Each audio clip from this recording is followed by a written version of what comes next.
We're recording. Well, good morning, Melissa. Good morning, Good Hoyt. morning, Fabio. Good morning. Good morning.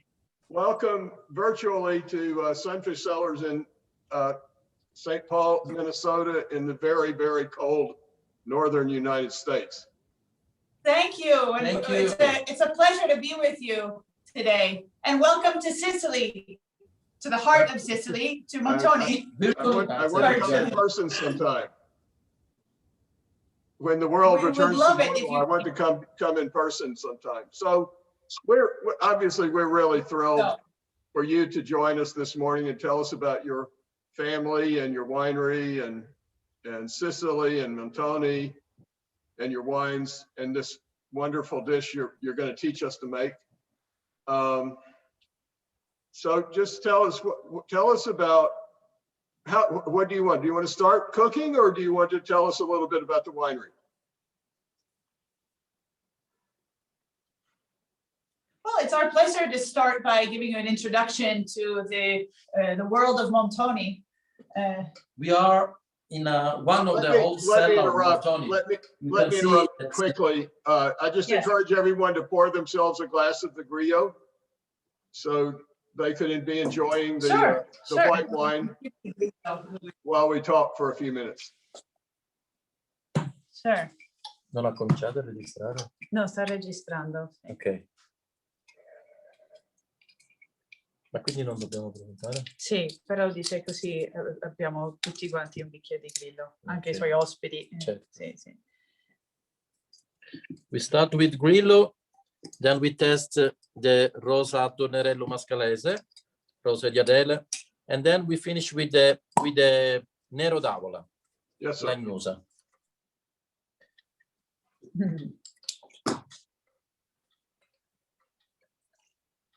Yeah. This is the Grillo 2019 vintage. We are going to test the Grillo. The name of the crew is Timpa. The vintage is 2019. We can introduce before the. Do you pronounce it Grillo, not Grillo?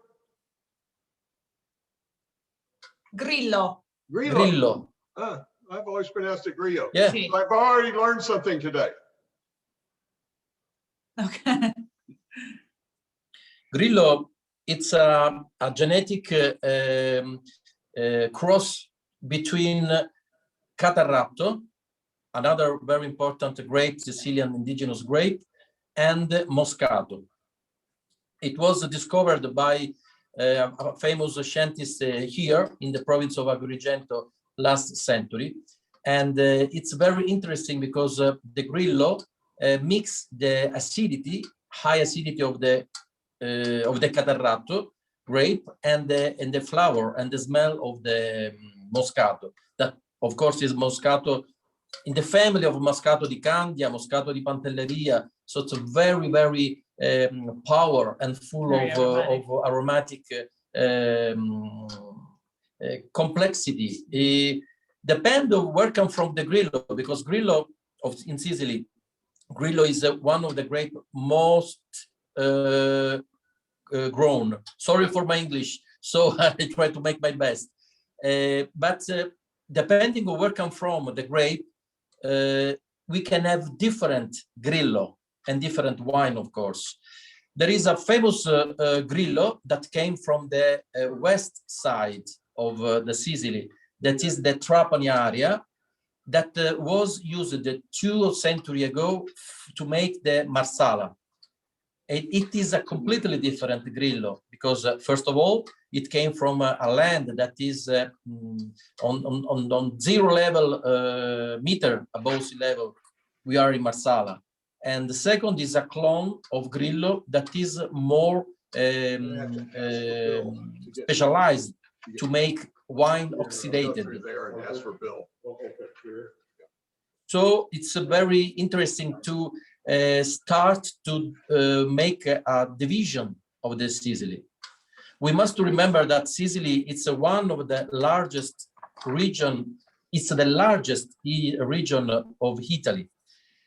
So I invite everyone when talk about Sicily and of course about the wines that we cannot say Grillo of Sicily, Nero d'Avola of Sicily, or the other grape, but different area. Where we are in a very, I said, isolated area of the Sicily. We are in the center, the perfect center of Sicily. I said that my area, the Feudo Montoni land, it's like a highlands into the highland, because we are at 700, 600 meters above sea level. We must remember that Sicily has the largest, the highest mountains in the east side is the Etna, of course, but here we have two Catarratto mountain that it's 1,500 meters. So we are in a mountain.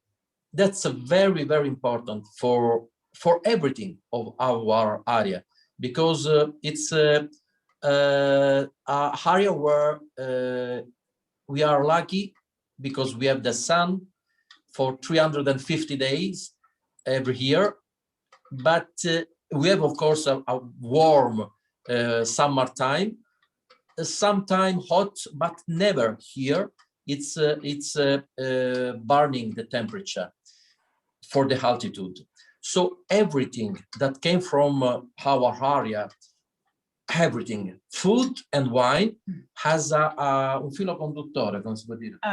A link or a connection between them. It's the freshness.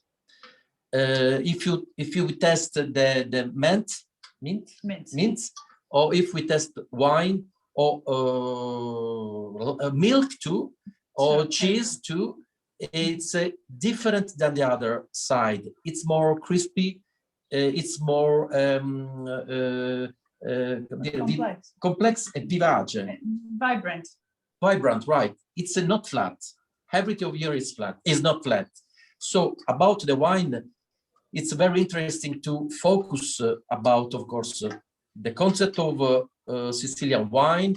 It's a very power wine. It's a very generous wine, but not for Montoni, not with the muscle of the other side about the wine, not with the concentration of the other side.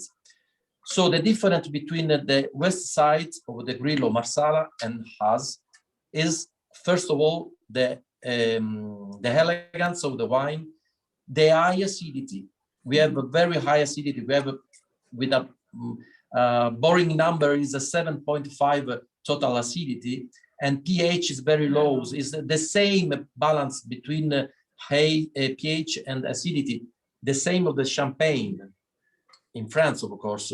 So all these elements give something that for us is different to present to our partner, to our customer, to our friend. But it's very interesting because it's something that makes surprise for everyone that tests or eat our wine or food.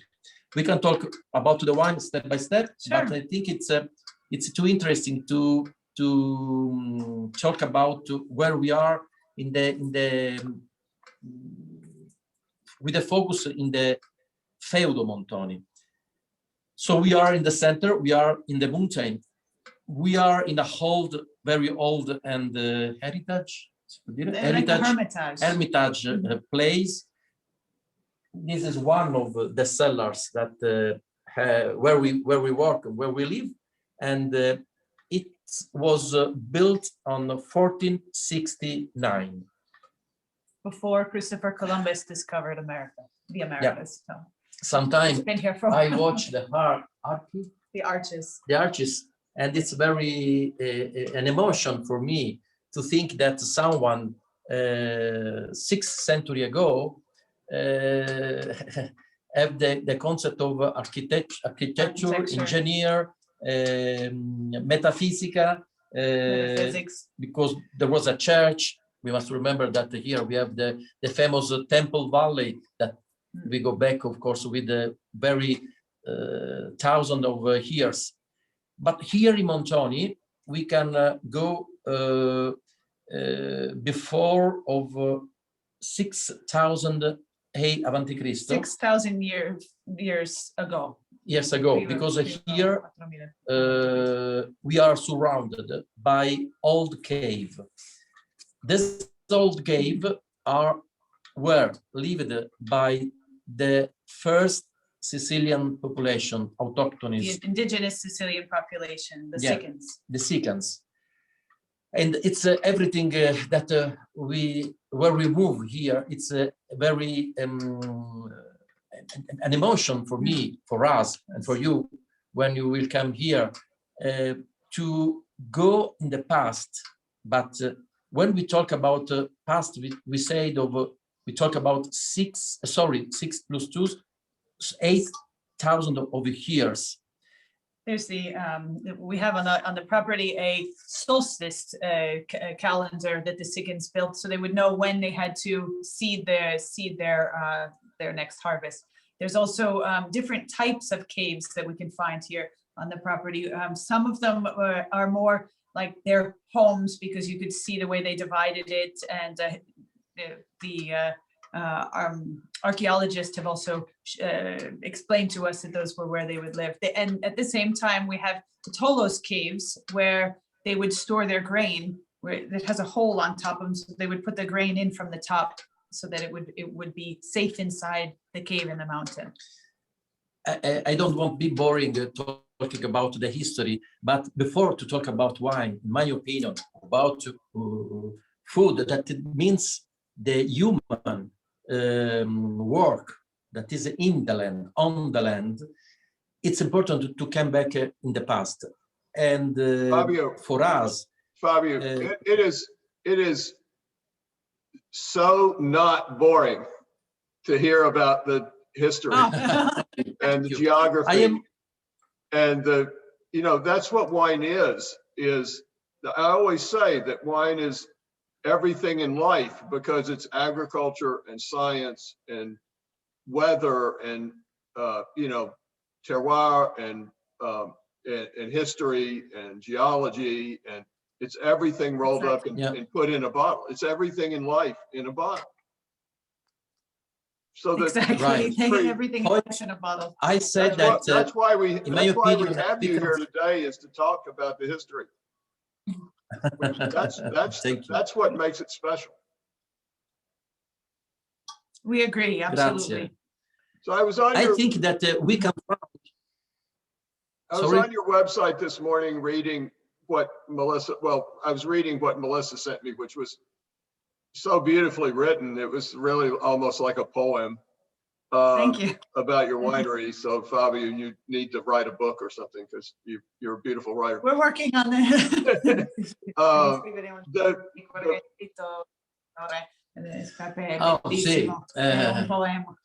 it's a beautiful history. When I was child, I lived always here. Then I went to Palermo for the study, but my heart and my roots are here. And when I was a child, I of course I play, I walk, run out, and then I come back at home, or I talk with the people that live here. And for a lot of time, people say to me, here is where this land is where the Lord lost his sandals. Yeah. Do you want to say it in Sicilian? È una terra unni persi scarpo signore. What mean? It's very interesting, because this is a small and a short code for Sicilian people that it's interesting for me to share with you. That is a piece of the world where there is nothing of the civilized world. So people, nothing.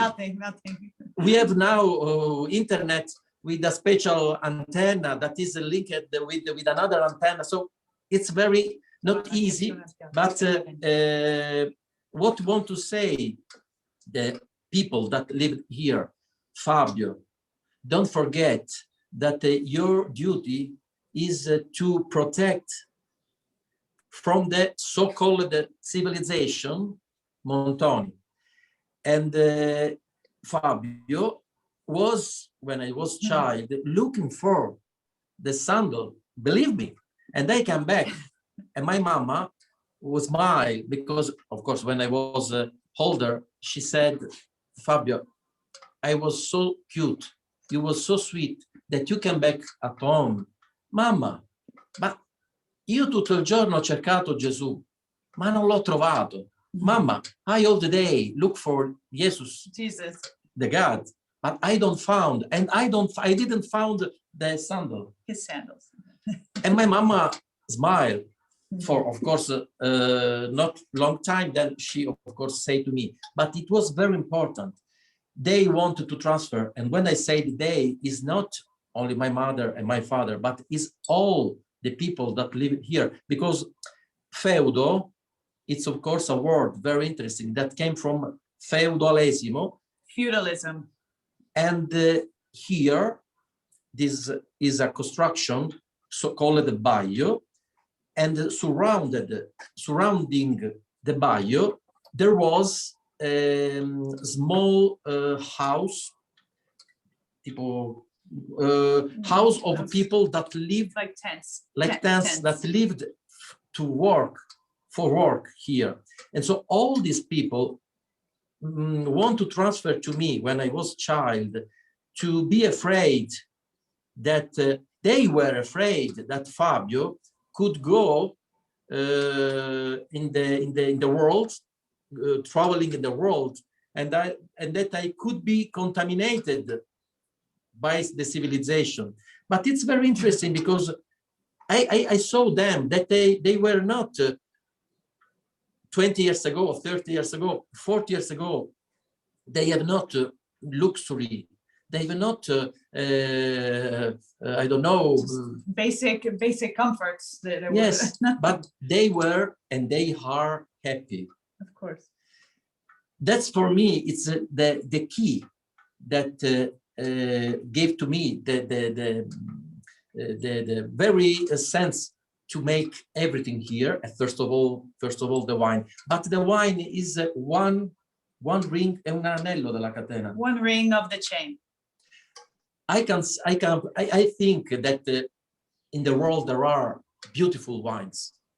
In France, in Piemonte, in California, in Australia, very beautiful. But the thing that everyone cannot have or have different is the history, and is the roots, because no one can gift the history or the tradition. So all this it's very synthesized, because on my shoulders there is a heavy of tradition, because after 6th century, and every day my father, my grandfather, my grandmother, my mama say every day, Fabio, be attention. Everywhere I went here, it seemed at the beginning that it was something of too much heavy. But then growing, I become more freedom. It's very interesting, but I don't want to be more più libertà. Okay. More freedom. More freedom I felt, and I feel now to live in this uncivilized area. Yeah. And probably Melissa, that came from New York, from Manhattan, she when came here felt. Yeah, that's exactly what I felt. The first thing I said when I arrived at Montoni is, because I was researching to write my cookbook, and for 7 years I would come every, here's my cookbook. For 7 years, I would come every month or every 2 months for about 10 days and travel around the island. And when I arrived at Montoni, which was towards the end of my research, because Fabio would never allow me to come, because his importer at the time in New York said, there's someone who has restaurants and she's writing a book and she'd like to come visit the winery. And he said, I'm too busy. I'm working on the land, I'm working in the cellar. I don't have time for any visits. Yeah. And 2 years passed like that because I kept insisting, not knowing that he was saying no. I just thought he wasn't here. And when I finally arrived, after seeing so much of Sicily, all nine provinces, I arrived and realized this is the truth here. This is the raw truth of Sicily. And I became immediately captivated with the land and with the place. In fact, after 5 minutes of being here on a bright sunny day, almost 10 years ago, a double rainbow came out up in front, right in front of I the. am boring, but you're too much romantic. I'm very romantic, but he's. But we talk about the wine too. And I said, but what's happening here? I said, I there's sun out. It's not raining. How could this be? And I realized that it was almost like a sign telling me, come back to this place. And I came back again. And I came back again and again with the photographer for the book and for documentaries we did. And Fabio and I got to know each other. And over time, we turned into a couple and happily married. And I left the United States to So you're live looking here. too for the sandal of the God.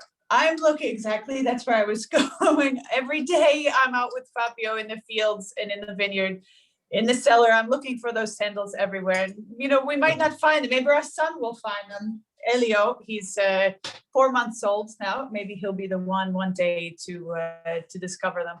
But Montoni is, it's hard to describe without coming here, because it's easy to say something is beautiful. It's easy to say that it's panoramic. But when Fabio said earlier that it's an island within the island, it's a great way to describe it, because you have to imagine arriving towards the center of Sicily in the mountainous area, and all around us are wheat fields, because historically this was the granary of the Roman Empire, the center of Sicily, and it still is till today.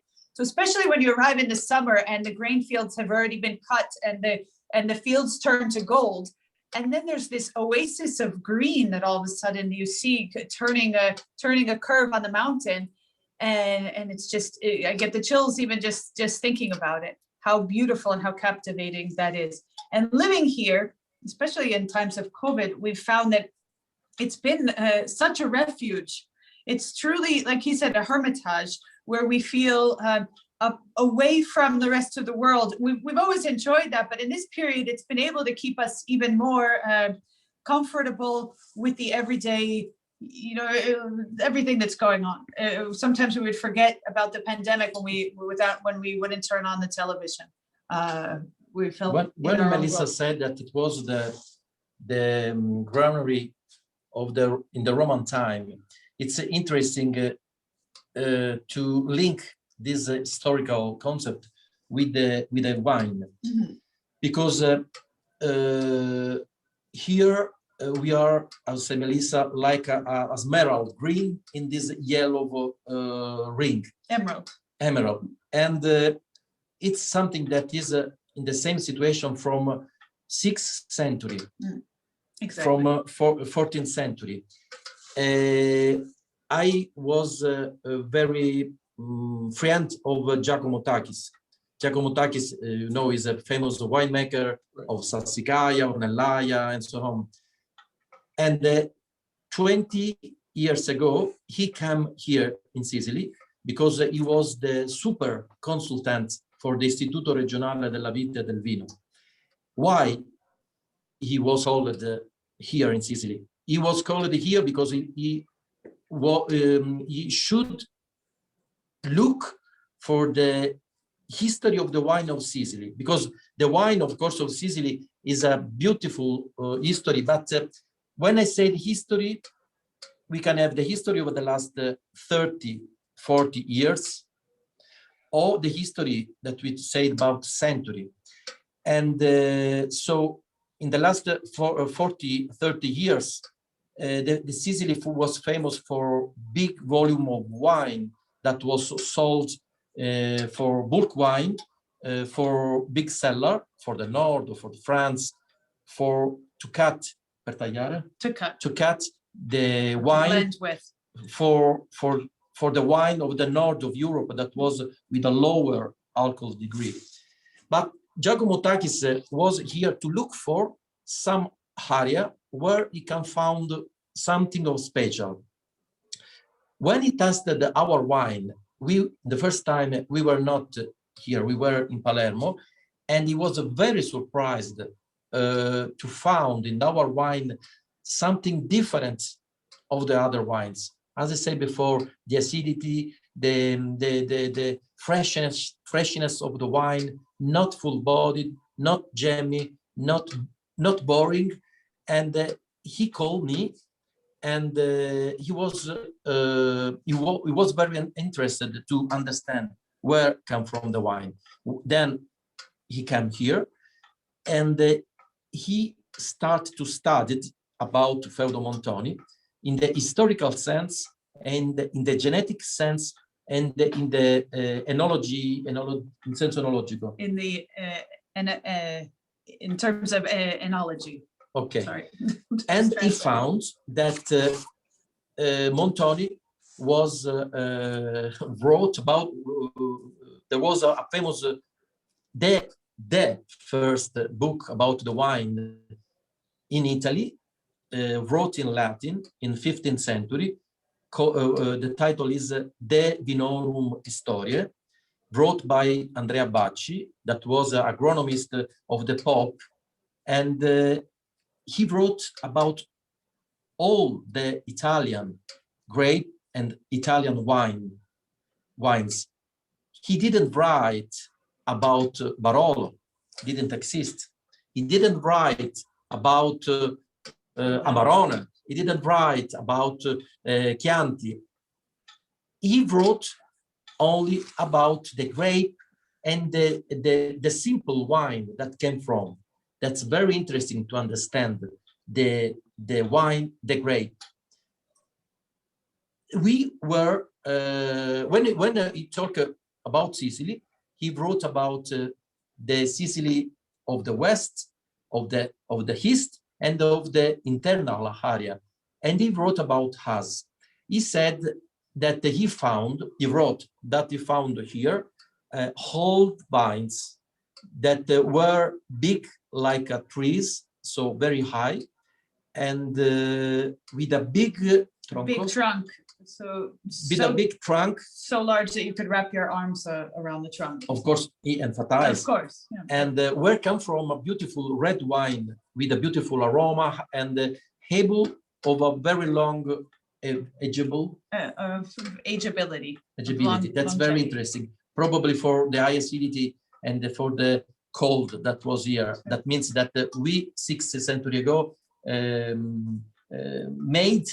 they made the wine with the thermic control in the fermentation process. Anyway, Giacomo Takis then said that he studied the biotype of our wines. First of all is the Nero d'Avola. And he found in our Nero d'Avola a completely different biotype of Nero d'Avola than the other Nero d'Avola. He said that it's interesting because I test eucalyptus, I smell alloro, bay leaf. I smell resin aroma, and when resinous aroma. And if you walk here in Montoni, you can schiacciare, you can crush. You can crush all the elements that wrote Giacomo Takis. Now, what now? And 50 years ago, or more, with my father, which was the solution to transfer this uniqueness of what we had from the past. When I said past, it's a 6th century. It's to make what have done my grandfather and so on. First of all, here in Montoni, in the vineyard, we never bought a vine that came from the nursery garden. Of course, my grandfather when there was during the time of my grandfather, the beginning of 19th century, didn't exist the nursery garden. With my father, so and so, but the problem could be me, that I was in the modern time. I decide to maintain and to work hard to transfer for the next generation, that it's now we can say that we have a baby from 4 months, to transfer what arrived from the past, what we make.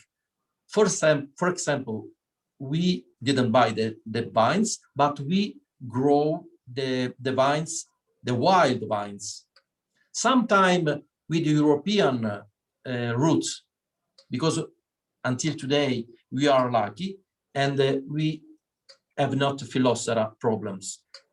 So we made our nursery garden, and we grow for 1 year in the corner, and then we plant the vines that came from our nursery garden.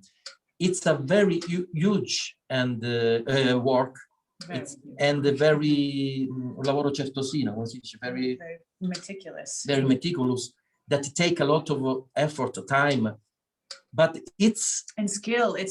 But artistic skill. It's really a dying art to graft onto the plants. It's there's not many people that still know how to do that in today's world. So we have a few.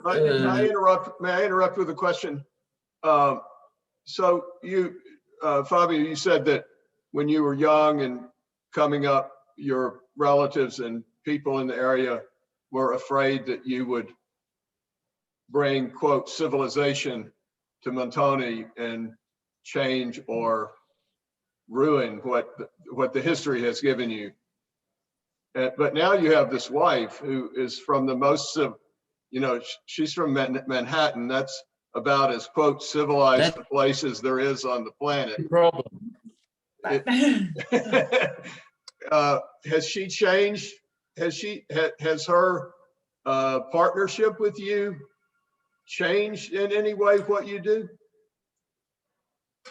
Il nostro partnership ha cambiato il modo che tu vedi le cose. My father grown me with another old Sicilian proverb that is moglie vuoi de paesi tuoi. That is the translation is? The translation is wives and bulls should come from your own town. Fabio, moglie vuoi de paesi tuoi. For 45 years, every day, moglie vuoi de paesi tuoi.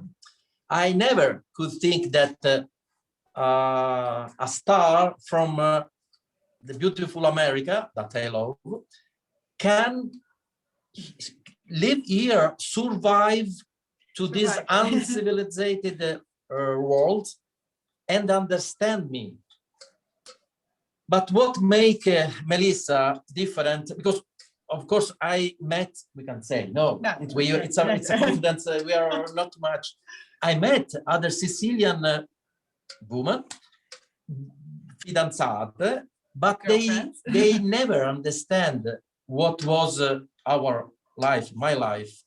That means that moglie vuoi de paesi tuoi, it means not of your city, but with your soul. That is another beautiful city.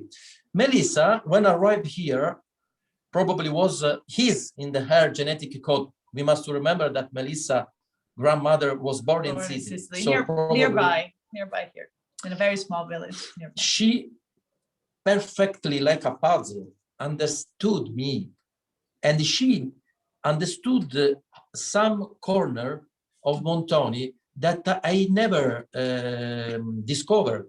Probably the feminine sensibility. So completely is in compliance. In compliments each other. But she helped to me to discover something, and her knowledge for the food helped me, because food is not only, of course, have a beautiful recipes or a beautiful dishes, but it's a tradition. It's to understand. One of the beautiful things of Melissa study, because how much time it take for write a book? 7 years of research. 7 years. The first question that she made to my mother was, Signora, io non capisco, I don't understand. In Sicily, we said that there is, in Sicily, the recipes say that there is the caponata. Caponata is a famous dish, Sicilian dishes. But I go to Ragusa and there is a caponata of Ragusa. Trapani, Trapani, caponata. Palermo, Palermo. But inside there is a different caponata, and inside there are, depending on the village where come from, different caponata. From family to family within the villages, there's different So versions. she moved. Wait, hold on. Everyone says their version is the traditional version. Oh, yeah. Anywhere you Of go. course, this is the l'orgoglio siciliano. This is the pride of The pride of Sicilian Sicilian. mother, that she's the best, of course. But it's interesting that she moved the book, and the book that she's going to write. No, she is writing. She's going to Publish. It's a, in my opinion, is in a double level. The first level is the food, but per un attento lettore, For an attentive reader, you can look for a second level, that is the history, the tradition, and the culture. The culture, but the culture of the is, in my opinion, is a sterile, una parola sterile. It's something that is alive in the Sicily, because Sicily, I love my Sicily, has a lot of problem, of course, but has è come una pentola che sta continuando a cuocere, è sempre viva. Like a pot that's always, it's cooking in continuation. It's always alive. So she, her journey helped me to understand better the Sicily, because for me Sicily, it's only Montoni. There is Taormina, beautiful Taormina. There is the sea. I have a beautiful house close to Palermo. Mongerbino, Sant'Elia. Sant'Elia for It's on the sea. But for me, Sicily is here. It's interesting. If you want to understand Sicily, you should look for the film of Tornatore. Like the Star Maker. The Star Maker, that they moved here. They filmed here, right near Montoni. It's beautiful because Tornatore, it's an amazing esploratore della... Explorator. Sometimes the English words don't come out of my mouth to say del paese mio. And this film of Tornatore give to the allo spettatore to those who are watching the film, the key to understand the Sicily. Anyway, I'm sorry, probably I'm talking too much. We should talk about the wine, about the food. Okay, Well, okay, sorry. Let's talk about the rosé, the Nero Mascalese. Let's talk about that. Yes. And then maybe it'd be a good time to prepare the dish. Sure. And talk about the Nero d'Avola. So, Nero Mascalese. Did you own restaurants in Manhattan? I did. I studied anthropology at Columbia University, and also journalism, and I really loved that. And I was taking that route more, but at the same time, my passion was for food so much that I said, I'm going to just open a little restaurant, and I'll have it for a few years, and then I'll change directions back to the studies and the and other work.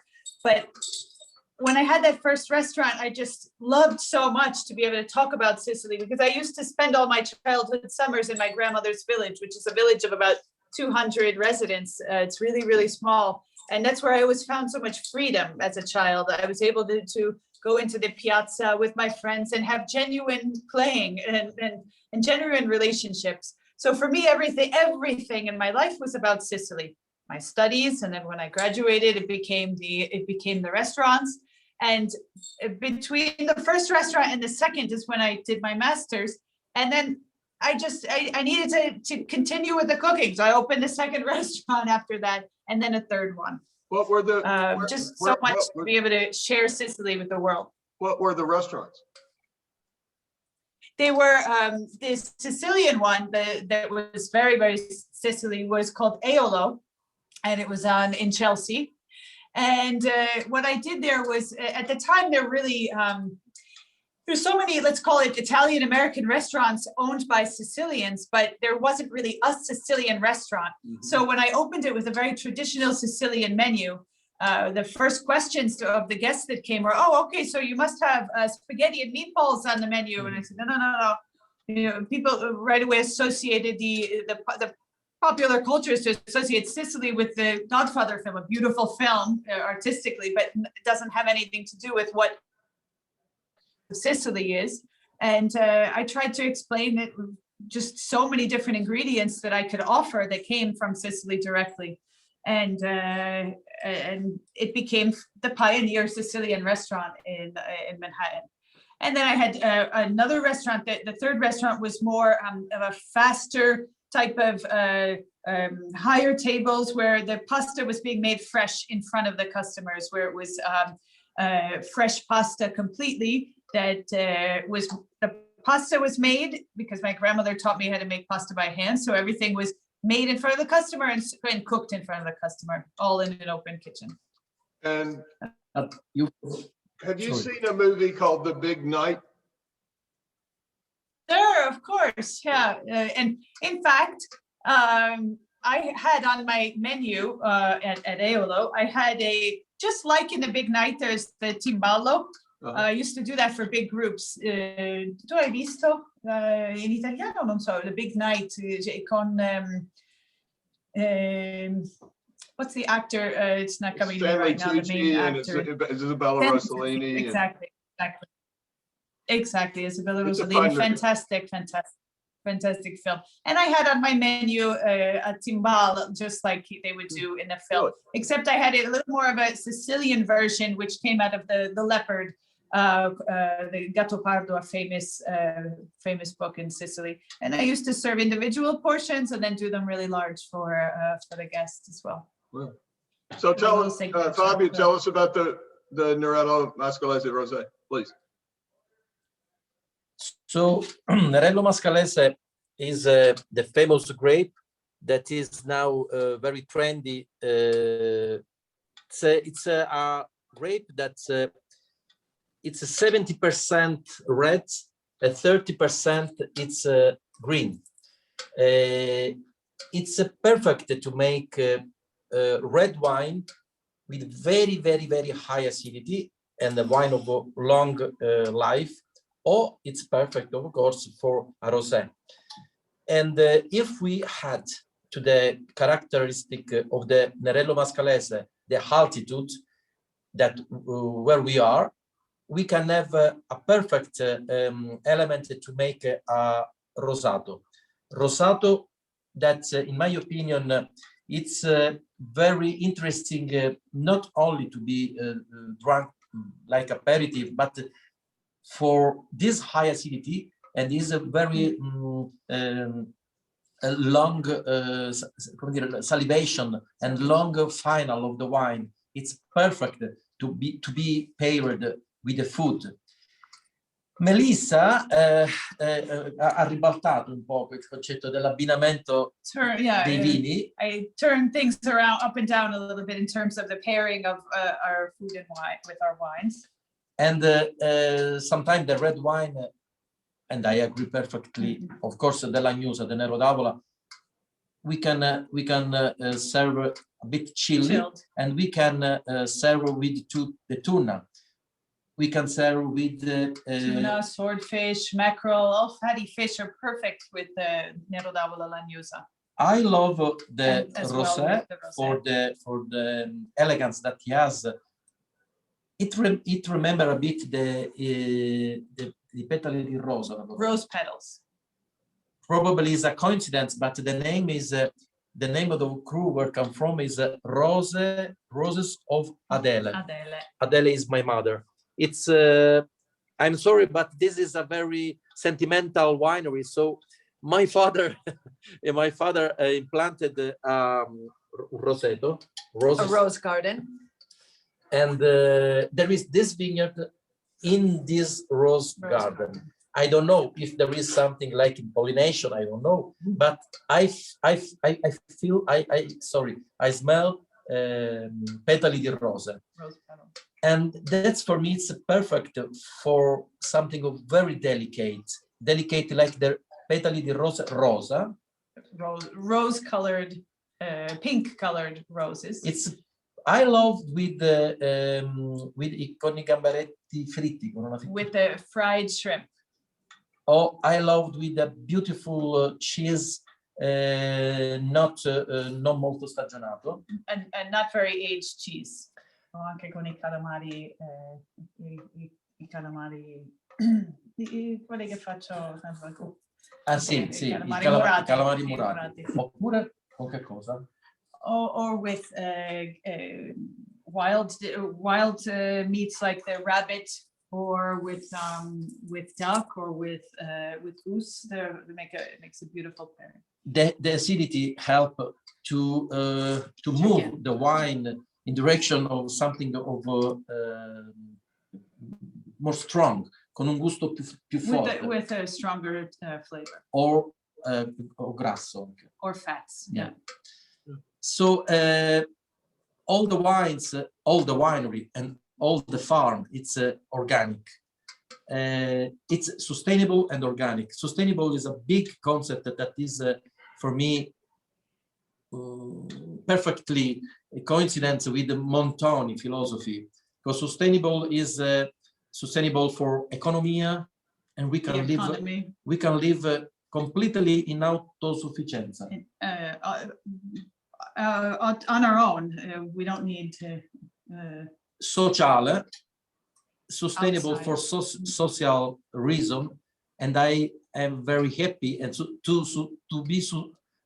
di essere un sostenitore della to be a sustainer of the society, to help people that live here, and of course the agriculture, the basis of the agriculture, that is linked with the organic. Mm-hmm. That is, of course, not use chemical, to not use glyphosate, but this is something that my grandfather made, and it's very easy. It's very easy for the vineyard, but we have two other land like wheat fields, and we rotate the wheat fields with legumes such as chickpeas, lentils. Legumes are nitrogen fixing plants, so they pull the nitrogen from the atmosphere and turn it into a solid in the roots, and it's a beautiful fertilizer. So the year after, when we then reseed the wheat, it comes out very strong. Montoni is in a big valley that crosses Sicily from the north to the south, and so it's always windy, and it's very help for us to grow the vineyard without problem of with any mold or mildew, oidium, for example. It's high, it's dry, no humid, and windy. All this combination, it's for us, it's very, very easy. But for me, it's more important to be sustainable and organic in the sense of, in the social sense. Mm-hmm. Because when I travel the world, for example, I am in New York, in America. It's a strong continent, in a strong city where the economics are very strong. I am proud to drink with you a glass of wine, but it's something that when I come back here, make me proud to make a link between this isolated area that needs, of course, of the helpness of the richest area. the richer areas. You know, in 2020, we were scheduled to visit the Twin Cities. Of Yeah. course, that didn't unfold last year, but we hope that'll be part of our itinerary when we travel. Actually, I should say that I'm discovering so many different areas of the United States thanks to Montoni. I had never been to Nashville. I had never been And to thank to Chicago. Wilson Daniel. Huh? And thank you. Just kind of going there. Thanks to Wilson Daniels, who leads us along that Have path. you been to Nashville? We were in Yeah. Nashville in 2019, Oh, I and came. we arrived actually on the day of the country music festival. We were there for the tasting, but we also got to experience. You're from Nashville, Hoyt? I'm from Nashville. I spent most of my adult life there. We really liked it. It beautiful. was really I owned beautiful. I owned a wine store and a couple of restaurants there. Oh, okay. Yeah, but We were that's so impressed by pretty all long ago. the building and so much. Sorry? it was before you were there. It was quite a while ago. Sure. But Nashville, remember that. there's so much going on there. It's an amazing city. So it's funny Unbelievable. that you were there. It's funny that you mentioned Nashville because most of my life has been spent there. Yeah, well, it comes to mind is I cannot. We slept in a beautiful station, old station. the hotel was a converted, Union. I can't remember the name, but you might know it, a converted train station. Yeah, the Union Station Beautiful. Hotel. Beautiful. Yeah, You're right. exactly. That's beautiful. And in the evening, after the Wilson Daniel wine tasting, we go out. So We went out. and we didn't think that there was the festival, the country music, but there was a lot of people. Then the taxi ci ha lasciato al centro, Left us in the center. and we were covered It was by people. amazing. We don't And understand. music everywhere. And music, Everywhere. everyone that was happy, everyone that was with soul. That was something that remained for me. America for me is his beautiful area, the West, beautiful California, but the middle for me, Nashville was is something that I never forget. And Well, that the music there, Nashville's a great city, and the music there, of course, is very special. Melissa, I think it's time for you to teach us to cook this dish you're so famous for. Sure. Yeah, Okay, it's my pleasure. it's your time. Okay, so we have here some goat. This is a raw goat. Now, what I mentioned to who's ever following along cooking this, if it's difficult to find goat, that lamb is a fine replacement. You can see here that these are all pieces with the bone on, and that's quite important. Sorry, that is of Montoni land. Yeah, actually, that's where I'm getting Sustainable. I'm getting there. It's very important to have the bone on in terms of the flavor that comes out in the sauce. But at the same time, if you found it without a bone, the recipe will work just as well.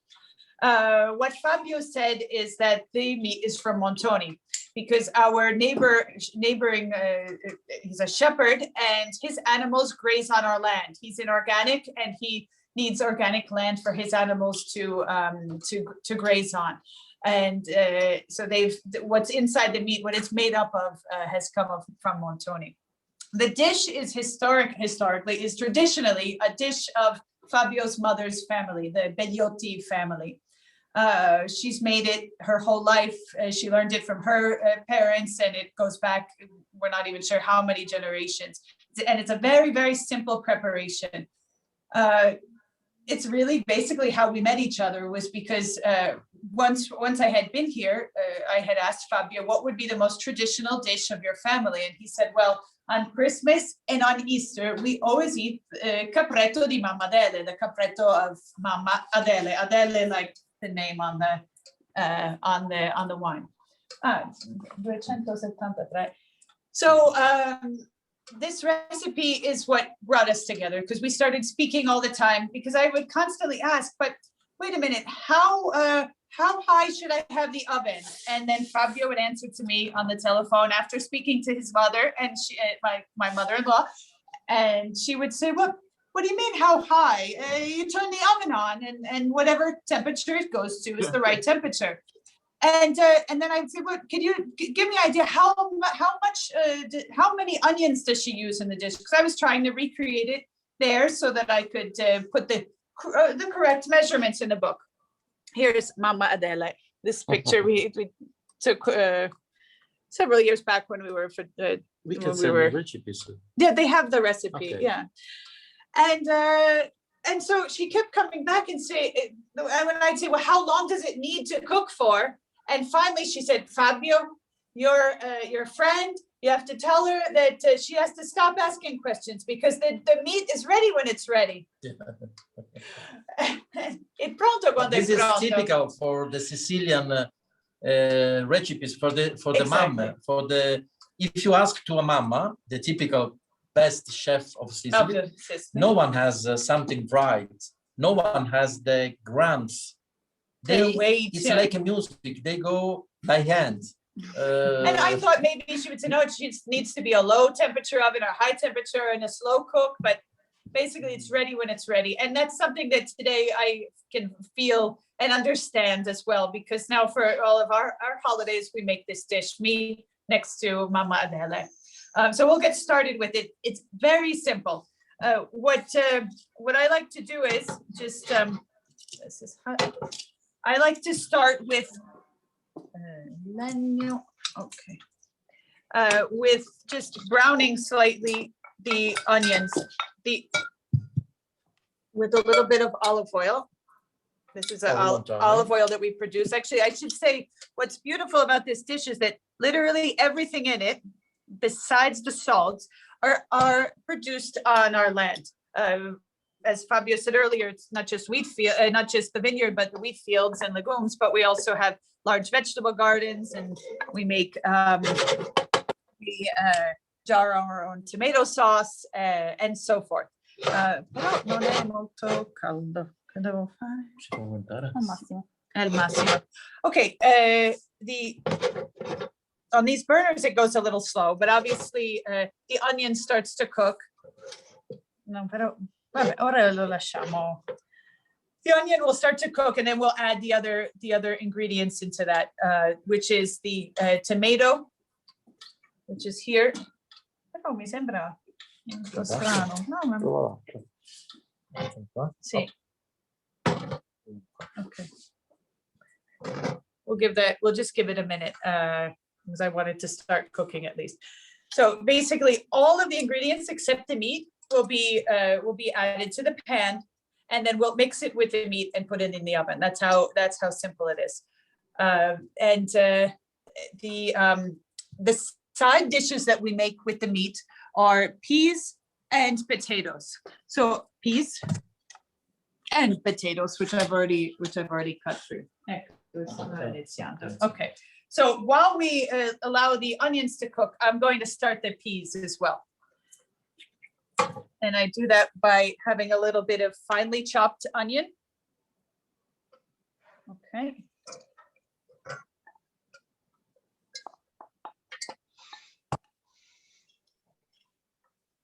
The special thing about this dish is not only how it tastes, but it's the smell that it creates in the home on Christmas and Easter morning. Fabio says that he can't imagine waking up without that smell.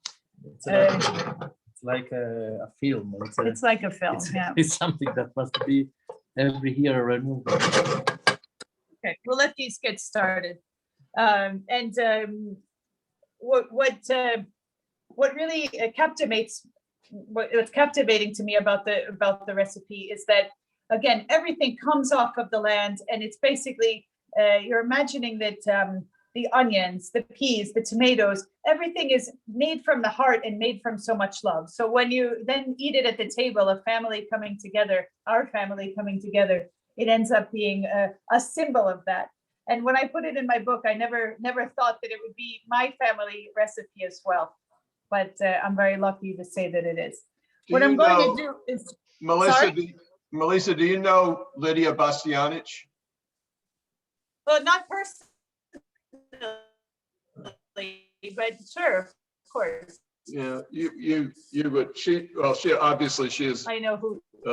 An amazing chef and cookbook author and restaurant owner, but she always talks about how her cooking comes from love. The reason her food is so extraordinary is because she cooks with her heart, not with recipes.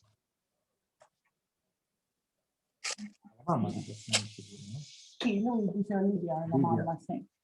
Dobbiamo fare una cosa sola. Start work. Sorry.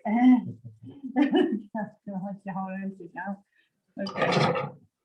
And another thing is, I thought because we don't have running water right nearby, I would use these, but I'm sorry, the meat needs to be touched with the hands. And I like to just, arrange it well so that it's one layer on inside the pan. In fact, in this right now, it's a little bit too much. It's getting a little bit overly crowded, because each piece needs to have its own little space in the pan. Okay. Sometimes when I have these really thin pieces that don't have too much meat on them, I throw them in my meat broth, because I always have a meat broth going. I always have a meat broth going on the stove. Meat or vegetable. Okay. Now we go back to we go back here. Let's just say that I want to rush it a little bit, and I have a final version of the dish to show you. So I would prefer to cook more until the onions brown. But in order to rush it, I will add the tomatoes, some tomatoes at this time. We're here. Of Montoni. Of Montoni, I did. Yeah, exactly. Okay.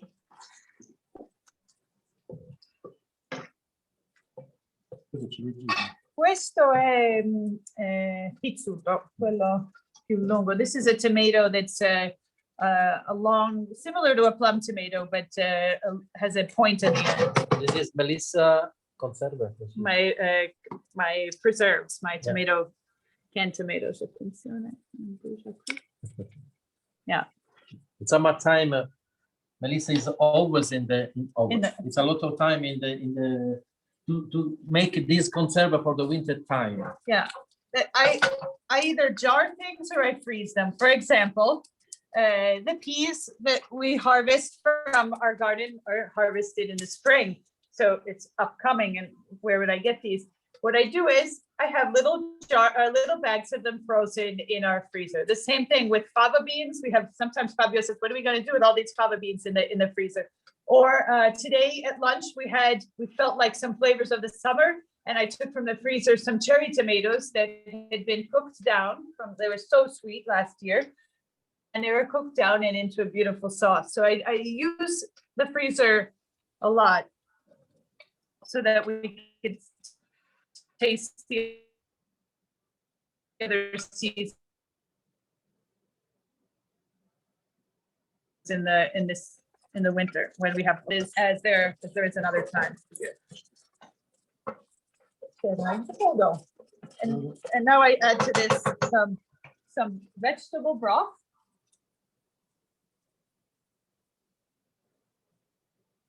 And a pinch of salt. Of Montoni, no. No, Okay. the salt's not from Montoni.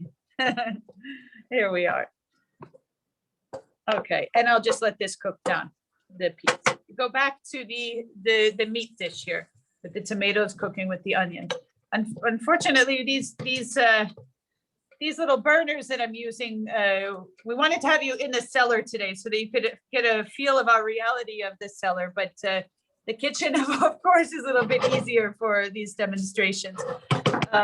It just doesn't get hot enough. So again, we want that onion normally to be a little bit softer. We then add the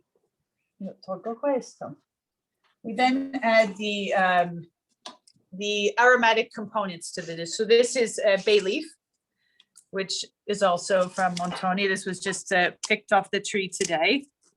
And you can add 4 leaves, you could add 10 leaves, you could add 15 if you want. And the reason I say that is because I know I wrote for you a recipe to follow, but the real recipe is following your heart and following your instincts and following what you enjoy in the food. For example, Mamma Adele's theory. For example, if you prefer more of a tomato sauce, then make more of a tomato sauce. It's fine. If you really love oregano and you really wanted to add that to this, you can. It's just, I'm giving a basic outline of how the dish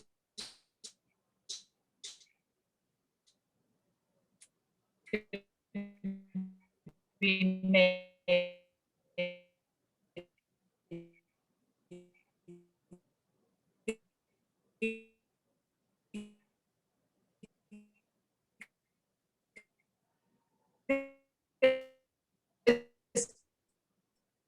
There's no such thing. Up the rosemary is the more you'll get the flavor, you'll feel the flavor of it. You can also use dried rosemary.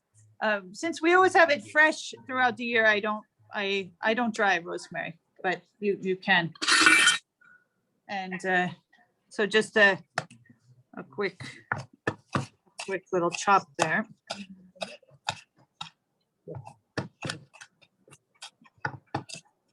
Okay. In this case, you can add it directly to the sauce. Okay.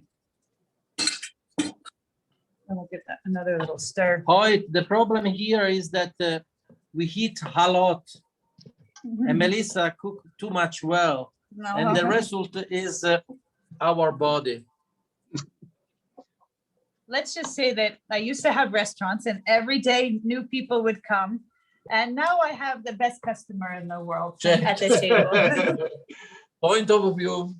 So Fabio keeps saying to me, please cook lighter, cook less. And I said, of course, tomorrow I will. But then by the day after, I can't, because it's my way of showing. A big sacrifice. I can't. All right, we'll get some salt in here as well. And lots of black pepper, if you like black pepper.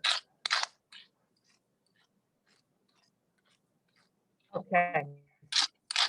Now, the next thing here is very important. Posso mettere la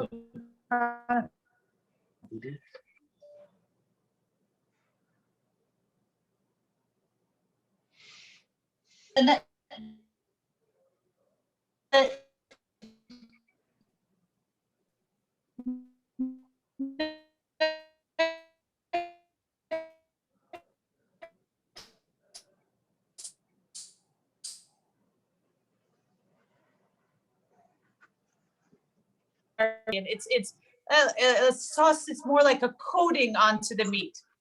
And traditionally, the nice way to eat this is with your fingers. So you could pull the meat off the bone, and you feel if there's a little piece of bone not to be aware of, but not with a fork and knife. And and the sughetto then has to be nice and wiped off the plate with a little bit of bread, because it's just, you can't leave it there. You can't leave it behind. All right, so here I end up putting lots of olive oil. I know it looks like a lot, and it is, but it's a key to the dish cooking well. No, see, Fabio will explain. We will talk about the wine, because we have two Nero d'Avola. Nero d'Avola, the first is Lagnusa. It's 2018, and Melissa is a special fan of Brucara. It's Nero d'Avola always 2015. Melissa, for the Capretto Mamadele, prefer to continue the tradition of Mamadele, that is of Brucara. At the end, I will explain better about the difference of the two Nero d'Avola. Okay. So I take the Brucara and put about that much. I'm going by eye, of course, but you can follow the amounts on the recipe the first time you make it, and then adapt it to your own. About a glass, yeah. A glass. About a glass. Okay. Now all of this then goes. Well, because later we'll eat it, of course. It's dinner. So tonight it's Christmas or Easter. Lo lascio qui, però forse. Okay. And then we need to we need to just make sure that every piece of meat is coated with this. And right away, I noticed something, and I'll show you shortly. One second. I noticed that if I look at the bottom, that's not enough liquid, because that will reduce down and it won't be enough. So I want to add a little bit more liquid. I will add a touch more wine. Just a touch, a half a glass. I'll add a touch more oil.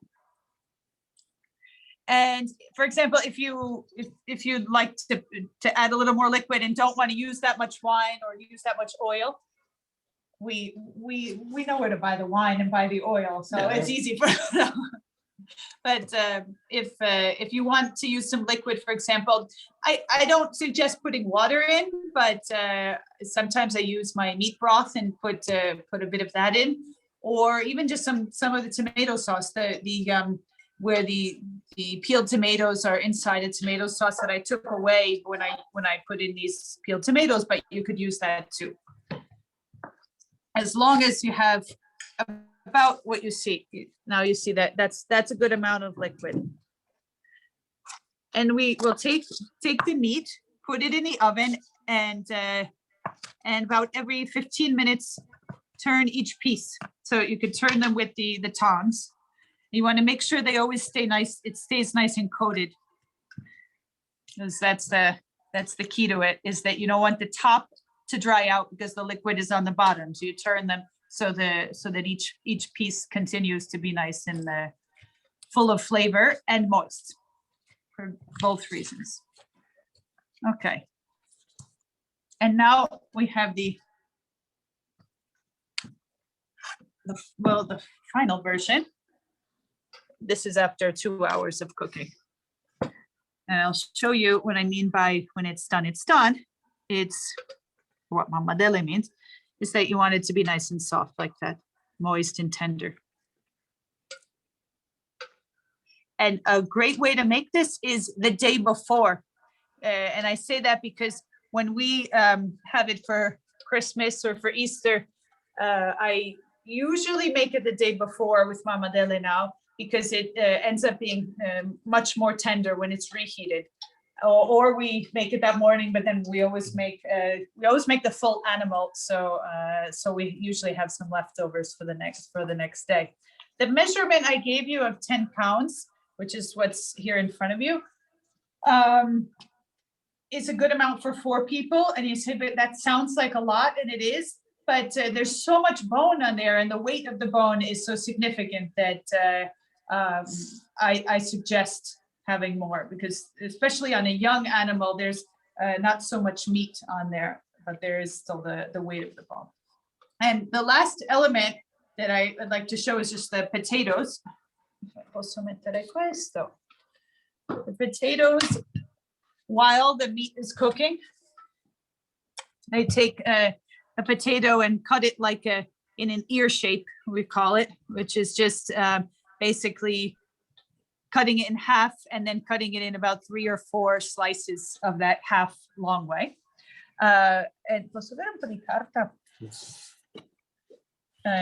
I want to make sure that these were being held in water, and I need to make sure that they're nice and dry before I put them in the oven, because otherwise they'll get mushy. And they need to be, they won't be so crispy because we have the tomato going in, but we don't want them to be mushy either. So I add some, again, of the chopped peeled tomatoes. And I can put about this much here. Then I add onions here, which can either be raw, or if you really like them really sweet, you can caramelize them first, either way. And then I add the oregano, this is wild oregano that grows in the upper parts of Montoni in the fields, grows in the wild, which we pick in June. See, it's very, very, very strong in its flavor, very powerful. I wanted to leave it whole today, but usually just to show you what it is, because of course you've seen oregano in a jar, but not always what it looks like on the stem. Okay. Okay. Okay. And here's how I take that off. And I want to add a good amount of oregano to really Wild. Sì, se ho detto dalle colline. Poi aggiungo. Sì. Okay, and then lots of olive oil and a good amount of salt.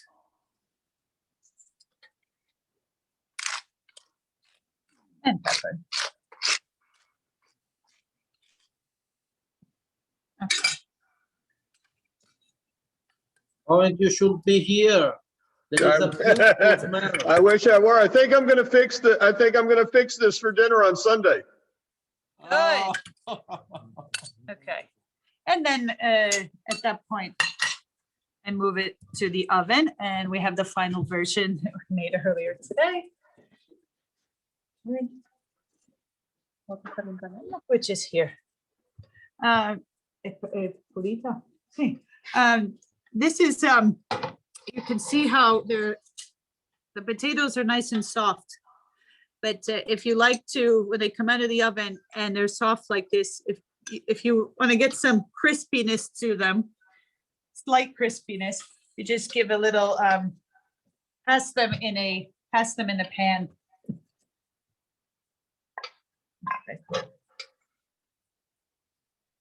Okay. As you can see, we use a lot of olive oil.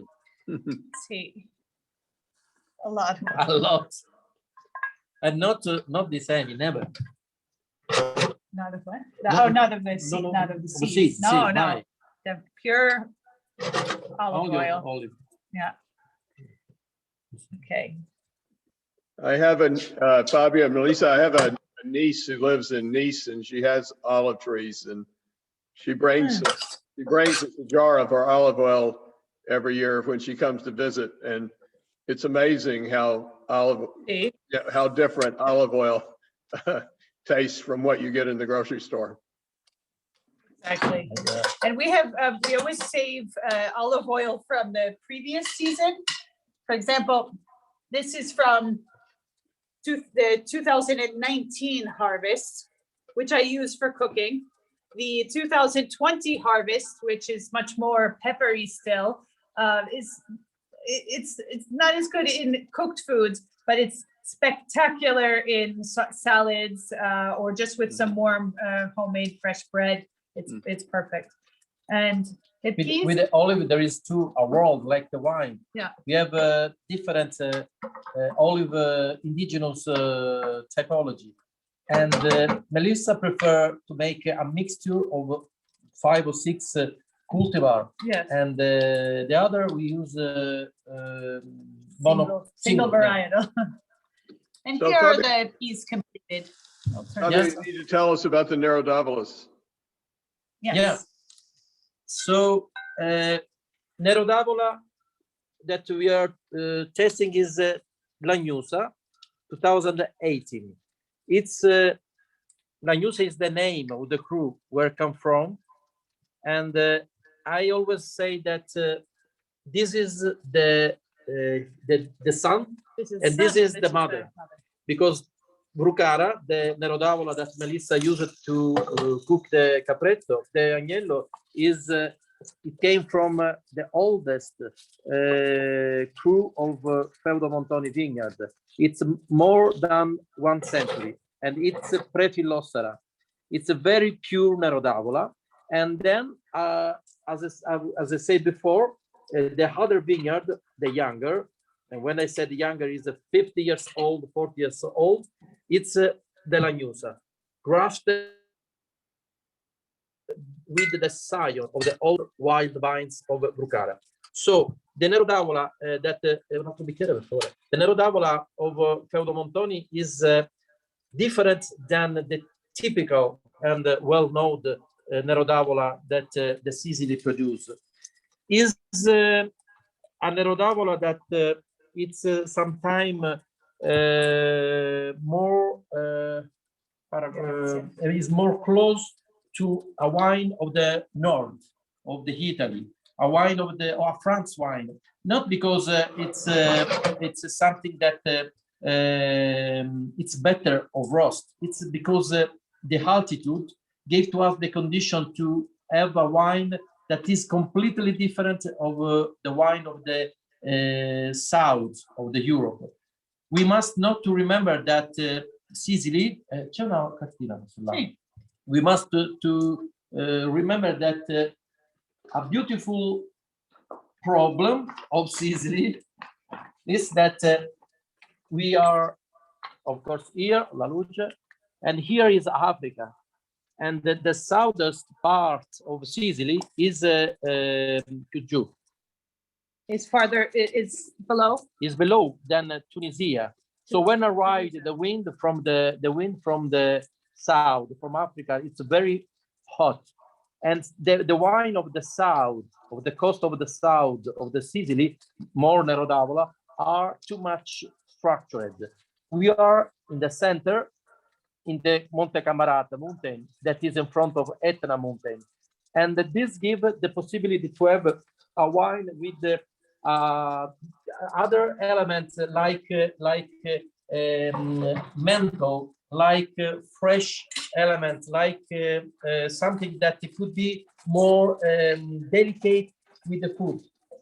This wine is a wine that is beautiful to drink by alone, but is perfect to be favored, to be drunk with the food.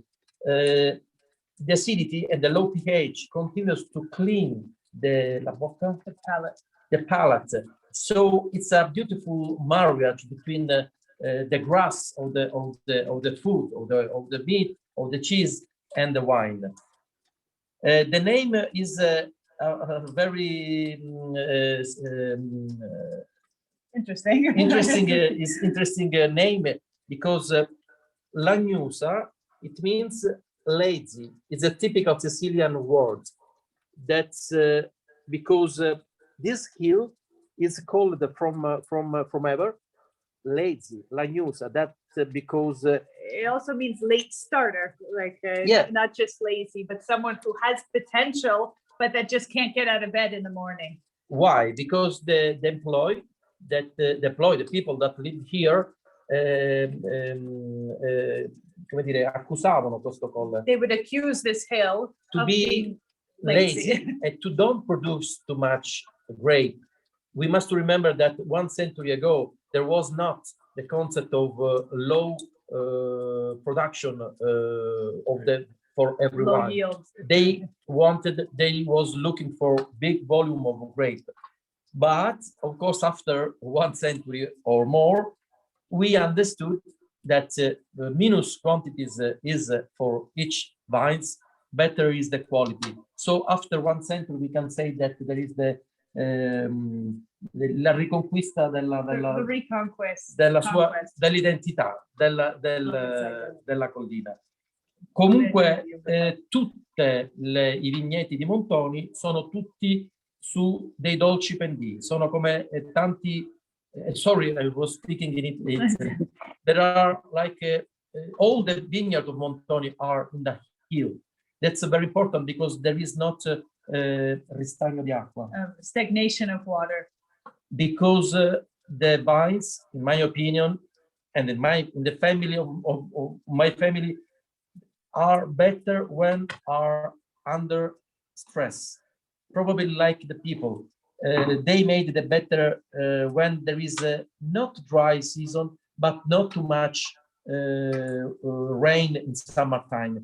2018 was a beautiful vintage because the rain was in winter time, and so it was in the underground. If the underground is full of different conglomerates of stones that are all stone full of iron, that shows that here in Montoni there was the sea, and ci sono conchiglie. There's shells, inside. and the color of the land. It's testimonianza It's a testimony of how much is full of mineral, how much is full of elements that give the complexity to the wine. These wine are, in my opinion, are not wine that want to conquer the people for the muscle. I said always make a comparison. This is not a boxer. This wine, it's more a gentle wine that prefer to be drunk for who is not looking for something that must be strong. It's a very, very interesting that how much the condition of Montoni make curiousness in the wines when in the world. When people ask for Nero d'Avola, everyone said, "Oh, please, Nero d'Avola, no, Nero d'Avola, it's heavy. Nero d'Avola is something that is too much structured." But the surprise of Feudo Montoni is that it's Nero d'Avola, so of course complex for sherry, for red fruits, for tobacco, for incense plants, and a lot of herbe che sono the herbs that grow on the wildly on the. And all this mixture made our Nero d'Avola different than the other. It's something that Fabio, tasting it, I'm just struck by how elegant it is. And elegant is not a word that you very frequently apply to Nero d'Avola, but this Nero d'Avola is a refined, elegant wine. Thank you. That's, for me, is the first target. At the beginning, 30 years before, everyone that tested this wine said, "Oh, this is not represent the Sicily." And I said to them, "But which is the wine that should represent the Sicily?" The problem is that sometime in the wine world, people lived of stereotype. So everyone wait of a wine of what is well known, but which is the Nero d'Avola that they know? Is the Nero d'Avola that came from the big winery that make the wine for to be per essere piaciuto, to be liked, to be enjoyed. But for me, for Montoni, o ti piace o non ti piace, or you like it or you don't like it. I am sorry, but my duty is to make the Montoni want to make the Montoni land. Fortunately, now we are probably after 40 years, we are in a beautiful connection with people like you that understand. It's very for me. I am very proud of the job that we made, of what we do to save everything, the world of Montoni. And now, in the second part of my job, of my life, is to spend money and spend time and spend energy to travel and to cross and to be close of you, close of the people, just to transfer what is Montoni. I feel that is my duty. Of course, it's better if you and the people can come here and of course and enjoy. It's not enough enjoy. Live, immergersi. Emerging oneself. See, and that's something that of course is to share with you and to all the friends that are watching our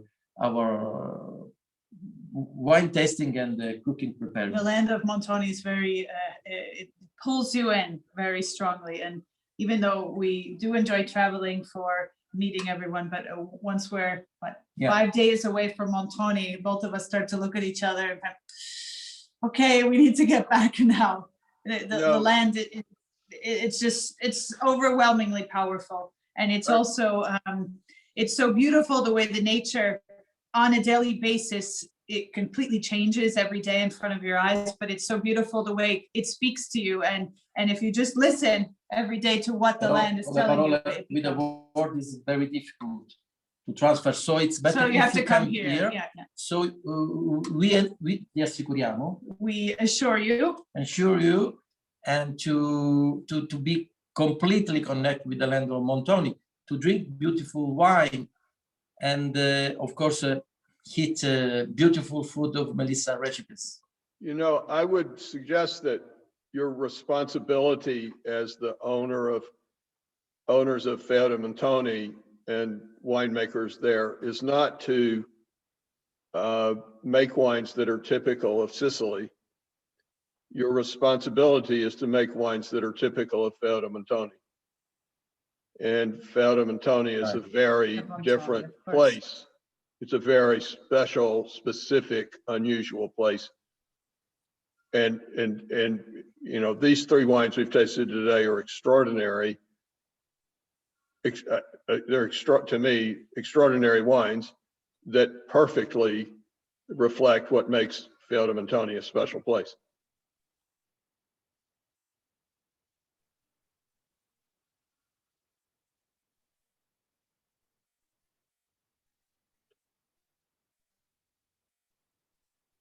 So I think we've lost you, but I think that's a great place to end on.